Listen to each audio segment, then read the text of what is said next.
राजा पृथ्वीराज चौहान वीरता और संघर्ष की महागाथा।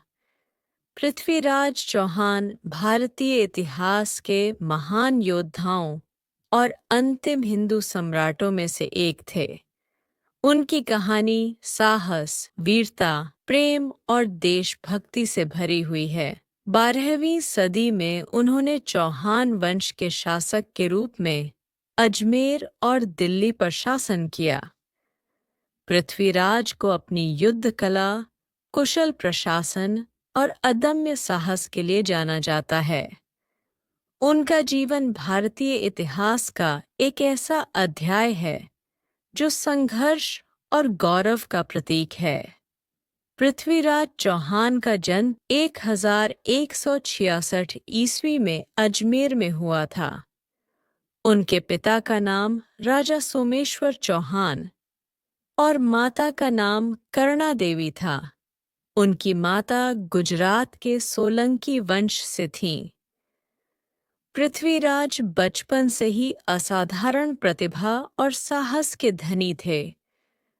उन्हें शिक्षा और युद्ध कला में निपुण बनाने के लिए उन्हें राय पिथौरा नामक गुरुकुल में भेजा गया। वहां उन्होंने तीरंदाजी, तलवारबाजी, घुड़सवारी और युद्ध नीति में महारत हासिल की। पृथ्वीराज की बहादुरी बचपन से ही साफ दिखाई देती थी। कहा जाता है कि एक बार शिकार के दौरान उन्होंने अकेले ही एक शेर का सामना किया और उसे मार गिराया। उनकी इस बहादुरी ने उनके राज्य में यह संदेश फैला दिया कि वह एक असाधारण योद्धा हैं। 1177 ईस्वी में उनके पिता राजा सोमेश्वर चौहान की मृत्यु के बाद 11 वर्षीय पृथ्वीराज को अजमेर के सिंहासन पर बैठाया गया। इतनी कम उम्र में ही उन्होंने अपने राज्य की जिम्मेदारी संभाली और दिखाया कि वे न केवल एक बहादुर योद्धा हैं, बल्कि एक कुशल प्रशासक भी हैं। उन्होंने अपने शुरुआती शासनकाल में चौहान साम्राज्य का विस्तार किया, पड़ोसी राज्यों को अपने अधीन किया और पृथ्वीराज चौहान ने अपनी प्रारंभिक लड़ाइयों में कई महत्वपूर्ण विजय प्राप्त की। उन्होंने एक प्रमुख युद्ध में गुजरात के भीमदेव को हराया। यह उनकी सैन्य कुशलता और युद्ध नीति का प्रमाण था। उनका साम्राज्य लगातार मजबूत होता गया और वह दिल्ली और अजमेर के शक्तिशाली शासक बन गए। पृथ्वीराज चौहान का जीवन वीरता और प्रेम का अद्भुत मिश्रण था। उनका और कन्नौज के राजा जयचंद की पुत्री संयोगिता का प्रेम भारतीय इतिहास की सबसे प्रसिद्ध प्रेम कहानियों में से एक है। हालांकि जयचंद और पृथ्वीराज के बीच शत्रुता थी, लेकिन संयोगिता पृथ्वीराज से प्रेम करती थी। कहा जाता है कि संयोगिता ने पृथ्वीराज की वीरता और शौर्य की कथाएं सुनकर उनके प्रति आकर्षण महसूस किया। जब जयचंद ने संयोगिता के स्वयंवर का आयोजन किया, तो उसने पृथ्वीराज को अपमानित करने के लिए उन्हें आमंत्रित नहीं किया और उनके स्थान पर दरवाजे पर उनका पुतला रख दिया। स्वयंवर के दिन पृथ्वीराज ने साहस दिखाते हुए स्वयंवर स्थल में प्रवेश किया और संयोगिता को अपने घोड़े पर बैठाकर कन्नौज से दूर ले गए। यह घटना जयचंद के लिए बड़ा अपमान थी और उसने पृथ्वीराज के खिलाफ अपनी शत्रुता और भी बढ़ा दी। पृथ्वीराज चौहान के जीवन में सबसे बड़ा संघर्ष मोहम्मद गौरी के साथ हुआ। गौरी गजनी का सुल्तान था, जिसने भारत पर आक्रमण करने का सपना देखा था। 12वीं सदी के अंत में उसने दिल्ली और उत्तरी भारत पर कब्जा करने के लिए चौहान साम्राज्य पर आक्रमण किया।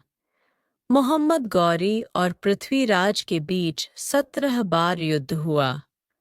पृथ्वीराज ने अपनी कुशलता और शौर्य से हर बार गौरी को पराजित किया। तराइन के पहले युद्ध 191 ईस्वी में पृथ्वीराज ने गौरी को बुरी तरह से की हराया। गौरी को इस युद्ध में इतना बड़ा नुकसान हुआ कि उसे अपनी जान बचाकर भागना पड़ा।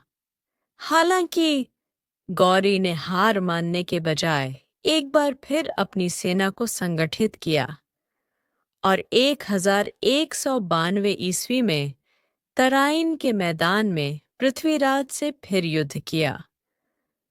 इस बार गौरी ने चालाकी और बेहतर रणनीति का सहारा लिया। उसने अपनी सेना को पृथ्वीराज की सेना पर रात में हमला करने का आदेश दिया, जब वे युद्ध के लिए तैयार नहीं थे। इस युद्ध में पृथ्वीराज की सेना हार गई और उन्हें बंदी बना लिया गया। यह भारतीय इतिहास की सबसे महत्वपूर्ण घटनाओं में से एक थी, क्योंकि इस हार के बाद उत्तरी भारत पर इस्लामी शासन की स्थापना की राह खुल गई। मोहम्मद गौरी ने पृथ्वीराज को बंदी बनाकर गजनी ले जाया। वहां उनके साथ दुर्व्यवहार किया गया। कहा जाता है कि पृथ्वीराज की वीरता और स्वाभिमान ने गौरी को परेशान कर दिया था। पृथ्वीराज के बारे में एक प्रसिद्ध कथा है कि उन्होंने अपने मित्र और दरबारी कवि चंदबरदाई की मदद से गौरी को मार डाला।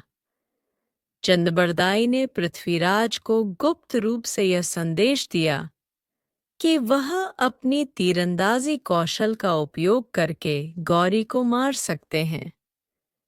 पृथ्वीराज, जो उस समय अंधे हो चुके थे, ने अपनी सुनने की क्षमता का उपयोग करके सही निशाना लगाया और गौरी को मार दिया। इसके बाद पृथ्वीराज ने चंदबरदाई के साथ मिलकर आत्महत्या कर ली। इस प्रकार भारत का यह वीर राजा अपने गौरव और सम्मान की रक्षा करते हुए इतिहास में अमर हो गया। पृथ्वीराज चौहान भारतीय इतिहास के सबसे महान योद्धाओं में से एक माने जाते हैं। उनकी वीरता और साहस की कहानियां आज भी लोगों को प्रेरित करती हैं। उनके जीवन का हर पहलू, चाहे वह उनकी युद्ध कला हो, प्रशासन हो या संयोगिता के प्रति उनका प्रेम, भारतीय संस्कृति और इतिहास में विशेष स्थान रखता है। पृथ्वीराज के शासनकाल में उनके द्वारा किए गए संघर्ष यह साबित करते हैं कि वे अपने राज्य और धर्म की रक्षा के लिए किसी भी हद तक जाने को तैयार थे। उनका जीवन हमें यह सिखाता है कि साहस और स्वाभिमान के साथ अपने कर्तव्यों का निर्वहन करना हर राजा का धर्म है। पृथ्वीराज चौहान का जीवन एक ऐसी गाथा है जो हर भारतीय के लिए गर्व का विषय है। उनके संघर्ष, विजय और बलिदान ने उन्हें इतिहास में अमर कर दिया।